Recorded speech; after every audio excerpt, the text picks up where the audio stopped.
Hi everyone, आज मैं आपसे शेयर करूंगी एक छोटी सी सूफी कहानी। एक समय की बात है, एक नदी बड़ी तेज गति से बही चली जा रही थी। It was a rainy season.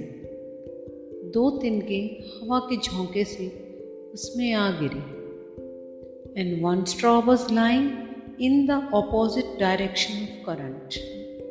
Means बहाव के विपरीत आड़ा गिर गई। So constantly fighting with the flow, संघर्ष में रत चेष्टा कर रहा है कि नदी के बहाव को रोक ले, बट नीचे की तरफ बह रहा, डूब रहा है, लड़ रहा और हार रहा। But river was indifferent. नदी को अब पता भी नहीं है कि वह परेशान है, and the other one was lying in the direction of the current. नदी की धार की ओर सीधा पड़ा हुआ था। सो फ्लोइंग विद द रिवर, बड़ा आनंदित था और सोच रहा था मन में कि मैं नदी को बढ़ने में सहायता दे रहा हूँ। And again river was indifferent. नदी को इसका भी कुछ पता नहीं है। बट यू सी, दोनों तिनकों के दृष्टिकोण में जमीन आसमान का फर्क है।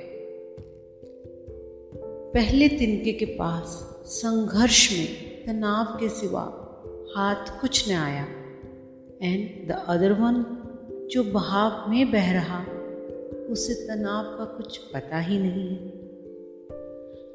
The story signifies विराट किसी को डुबाने में उत्सुक नहीं है। लोग अपनी ही मेहनत से डूब जाते हैं। The secret art of swimming is नदी कभी नहीं डुबाती। तुम अपनी चेष्टा से, अपनी कोशिशों से डूबते हो।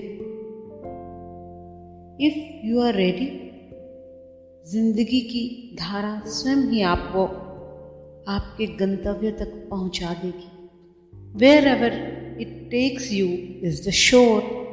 और अगर डुबा भी दे, then that is your destination। But अगर आप बहने को राजी नहीं, then life becomes a turmoil। Nanak कहते, जैसे वह चलाए वही तुम्हारी गति है। जिसने सब संभाला हुआ वह हमें भी संभाल ले। Thank you. That is all for today.